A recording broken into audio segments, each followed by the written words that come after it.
Hello everyone, myself mister Daya Sahu और आज हम लोग कूलाम के नियम पर आधारित कुछ न्यूमेरिकल सॉल्यूशन करेंगे। जिसमें पहला क्वेश्चन है, दो प्रोटॉनों के बीच लगने वाली बल की गणना कीजिए यदि उनके बीच की दूरी 4 × 10⁻15 मीटर है। 4 × 10⁻15 मीटर है।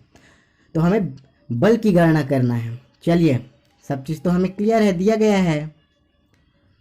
दो प्रोटॉनों के बीच की दूरी दिया गया है, r = 4.0 × 10⁻15 मीटर तथा प्रोटॉन पर आवेश ये हमें ज्ञात है, Q1 = Q2 = 1.6 × 10⁻19 कूलाम। चूंकि प्रोटॉन पर धनावेश होता है और इलेक्ट्रॉन पर ऋणावेश होता है और दोनों प्रोटॉन की बात किया गया है क्वेश्चन में। सूत्र भी हमें ज्ञात है, कूलाम का नियम F = 9 × 10⁹ × Q1 Q2 / r²। चूँकि Q1 और Q2 दोनों बराबर है, दोनों का वैल्यू यहाँ पे सब्स्टिट्यूट करेंगे और R का भी वैल्यू सब्स्टिट्यूट करेंगे। तो 9 × 10⁹ × 1.6 × 10⁻19 और सेम यहाँ भी वैल्यू रखेंगे, 4 × 10⁻15 का स्क्वायर हो जाएगा। चलिए, अब फिर क्या करते हैं, ये दोनों को एक साथ ले लेते हैं, 10⁻38 हो जाएगा। 9 × 10⁹ और इंटू में 1.6 × 1.6 अपान में हो जाएगा 4 का स्क्वायर 16 और 10⁻15 का स्क्वायर 10⁻30। अब देखिए, इसका मल्टीप्लिकेशन करेंगे तो ये 2.56 हो जाएगा, इंटू 9 में है और ये हो जाएगा आपका 10⁻9 और 10⁻38 हो जाएगा आपका 10⁻29, क्योंकि अगर आधार समान है तो घात जुड़ या घट जाता है। चलिए, अब जो नीचे में है 10⁻30 इसको भी ऊपर ले जाएंगे। चलिए, ऊपर ले जाते हैं तो फिर क्या मिलेगा, 10⁻20 है, ये नीचे माइनस है, इन्वर्स में ऊपर जाके प्लस हो जाएगा। तो 30 में से 29 गया तो 1 बचेगा। अब इसका कैलकुलेशन भी किए हैं, 23.04 × 10/16। 10 का जब मल्टीप्लिकेशन करेंगे तो 230.4/16 हो जाएगा। अब जब इसको 16 से डिवाइड करते हैं तो हमें अभिष्ट जो बल हमें ज्ञात करना है वो 14.4 न्यूटन प्राप्त हो जाता है। यही हमारा अभिष्ट आंसर है। चलिए, क्वेश्चन सेकंड देखते हैं, मोस्ट IMP है ये भी। धनावेश से आवेशित दो आयन एक दूसरे को 3.7 × 10⁻9 न्यूटन के बल से प्रतिकर्षित करता है। देखिए, प्रतिकर्षित करता है मतलब दोनों समान आवेश होने पर क्या करता है, प्रतिकर्षित होता है, प्रतिकर्षण बल लगता है। और असमान आवेश होने पर उसमें आकर्षण बल होता है। तो दो धनावेश हैं, इनके मध्य प्रतिकर्षण बल कार्य करेगा और वो बल कितना है, 3.7 × 10⁻9 न्यूटन। यदि उनके बीच की दूरी 5 एंगस्ट्रॉम है, यदि उनके बीच की दूरी 5 एंगस्ट्रॉम है तो बताइए कि प्रत्येक आयन में कितने इलेक्ट्रॉन की कमी होगी। कितने इलेक्ट्रॉन की क्या करना है, हमें कमी को बताना है। चलिए, क्योंकि धनावेश है, धनावेश में हमेशा इलेक्ट्रॉन की कमी होता है, ऋणावेश में इलेक्ट्रॉन की अधिकता होती है। चलिए, सॉल्यूशन करते हैं। इसका दिया है बल बराबर दिया है 3.7 × 10⁻9 न्यूटन और बीच की दूरी दिया है 5 एंगस्ट्रॉम। 5 एंगस्ट्रॉम और 1 एंगस्ट्रॉम बराबर होता है हमारा 10⁻10 मीटर, 10⁻10 मीटर। चलिए, वैल्यू को सब्स्टिट्यूट कर देते हैं। और चूंकि आवेश जो समान है और आवेश जो समान है और इसी का वैल्यू हमें क्या करना है, फाइंड करना है। चलिए,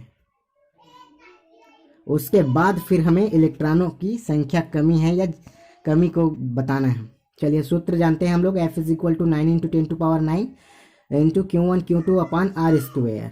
F का मान रखेंगे, R का मान रखेंगे। चलिए, 3.7 × 10⁻9 = 9 × 10⁻9 क्यों दोनों क्यों हो जाएगा और अपान में 5 × 10⁻10 का होल स्क्वायर। चलिए, इसको कैलकुलेट करते हैं।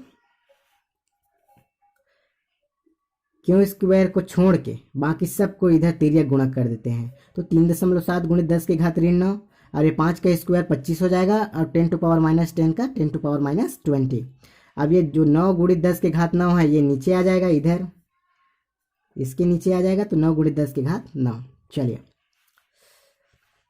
अब क्या हो जाएगा, 25 का जब 3.7 से गुणा करेंगे तो 92.5 होगा, और 10 की घात ऋण 9 गुणित 10 की घात ऋण 20, 10 की घात ऋण 29 हो जाएगा, बटा में है 9 गुणित 10 की घात 9।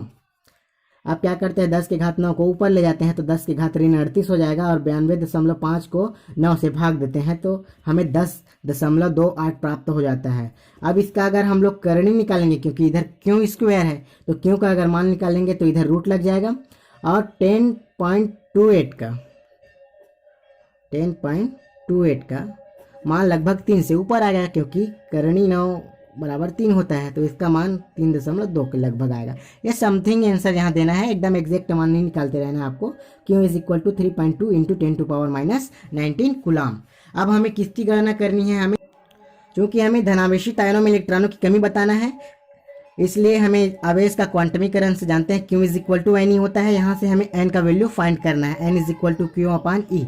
तो Q का मान तो हम लोग निकाल लिए 3.2 गुणित 10 की घात ऋण 19 कूलाम, और E का मान हमें पहले से पता है, आवेश की मात्रा 1.6 गुणित 10 की घात ऋण 19 कूलाम से कूलाम कट जाएगा, और 3.2 ये 10⁻19 भी खत्म हो जाएगा एक दूसरे से। अब 3.2 बटा 1.6 है, तो 3.2 को दशमलव एक स्थान पीछे कर लेंगे तो 32/16 हो जाएगा, और 16 कम 16, 16 दूनी 32। तो N का मान 2 मिल रहा है, और इलेक्ट्रॉनों की यहाँ पे क्या हो रही है, कमी हो रही है, क्योंकि आवेश क्या है हमारा, धनावेश है, तो 2 इलेक्ट्रॉनों की कमी हुई, यही हमारा फाइनल आंसर है। चलिए तीसरा क्वेश्चन देखते हैं। हाइड्रोजन परमाणु में इलेक्ट्रॉन और प्रोटॉन के बीच की दूरी 0.53 एंगस्ट्रॉम है। यदि उनके बीच स्थिर वैद्युत आकर्षण बल की गणना कीजिए। उनके बीच की स्थिर वैद्युत आकर्षण बल की हमें क्या करना है, गणना करना है। चलिए दिया गया है इलेक्ट्रॉन और प्रोटॉन के बीच की दूरी 0.53 एंगस्ट्रॉम। एंगस्ट्रॉम बराबर 10 के घात ऋण 10 मीटर, तो 10 के घात ऋण 10 मीटर यहाँ पे सब्स्टिट्यूट कर देंगे, तथा हमें मालूम है कि इलेक्ट्रॉन पर जो आवेश होता है वो ऋण आवेश होता है, ऋण 1.6 गुणित 10 के घात ऋण 19 कूलाम, और प्रोटॉन पर जो आवेश होता है वो धनावेश होता है, 1.6 गुणित 10 के घात ऋण 19 कूलाम। मान में दोनों समान होता है, किंतु आवेश अलग अलग होता है, ऋणावेश और धनावेश। हमें किसकी गणना करनी है, बल की गणना करनी है। तो हमें सूत्र भी मालूम है, सूत्र मालूम है, F इज इक्वल टू 9 गुणित 10 के घात 9 इंटू Q1 Q2 अपान R स्क्वायर। सबका वैल्यू हमारे पास है, सबका वैल्यू यहाँ पे सब्स्टिट्यूट करेंगे। देखिए सब्स्टिट्यूट किया गया है। अब क्या करते हैं, इसको सरल करते हैं, तो 9 गुणित 1.6 गुणित 1.6, और जिसका घात समान, आधार समान है, उसको एक साथ ले लेते हैं, तो ये 10 के घात 9 गुणित 10 के घात ऋण 38 हो जाएगा, और नीचे में भी सेम करते हैं, 0.53 का वर्ग हो जाएगा गुणित 10 के घात ऋण 10 का वर्ग, तो 10 के घात ऋण 20 हो जाएगा। चलिए आगे बढ़ते हैं। अब 9 गुणित इसका जब मल्टीप्लिकेशन करेंगे तो 2.56 निकलेगा, और गुणित 10 के घात ऋण 29, और जिस इसको नीचे को ऊपर ले जाएंगे इनवर्स का, तो 10⁻20 हो जाएगा। अब जब दोनों फिर आधार समान है, फिर हमें क्या मिलेगा, 10 के घात ऋण 9 ये मिलेगा। आगे देख, F इज इक्वल टू 23.04 बटा 0.2809, और ये 10 के घात ऋण 9 बचा है। 10 के घात ऋण 9 को हम लोग अपनी सुविधा के लिए क्या करते हैं, 10 के घात ऋण 9 को 10 के घात ऋण 7 और 10 के घात ऋण 2 में तोड़ लेंगे। अब उसके बाद इसमें तोड़ लिए 10 के घात ऋण 2 को नीचे ले आएंगे, तो 10 के घात ये 2 हो जाएगा, 10 के घात 2 मतलब 100 का जब इसके साथ गुणा करेंगे 0.28 के साथ, तो ये 28.09 हो जाएगा। अब इसको सॉल्व करने के लिए एक एक स्थान, दशमलव को 2-2 स्थान पीछे कर लेते हैं, और जो बचा है हमारा वो तो बचा ही रहेगा। 2304 बटे 2809 गुणित 10 के घात ऋण 27। अब इसको जब डिवाइड करेंगे तो 0.82 हमें मिलेगा, और ये 10 के घात ऋण 7। अपनी सुविधा के लिए फिर इसमें 10 के घात ऋण 8 कर देते हैं, और 10 के घात 1, क्योंकि ये जुड़ेगा तो यही प्राप्त होगा, और 8 हमारा सामने में आ जाएगा। F इज इक्वल टू 8.2 गुणित 10 के घात ऋण 8 न्यूटन। ये है हमारा आंसर। चलिए क्वेश्चन 4 देखते हैं। 2 प्रोटॉनों के बीच लगने वाला बल उनमें से किसी एक के भार के बराबर है, उनके बीच की दूरी ज्ञात करेंगे। चलिए क्वेश्चन को अच्छे से पढ़ना चाहिए। सॉल्व। प्रोटॉन पर दिया गया है, प्रोटॉन पर आवेश Q1 Q2 is equal to 1.6 into 10⁻19 coulomb. Proton का द्रव्यमान हमें ज्ञात है, M P is equal to 1.67 into 10⁻⁻27 kg तथा गुरुत्व त्वरण भी मालूम है, G is equal to 9.8 metre प्रति सेकेंड स्क्वायर।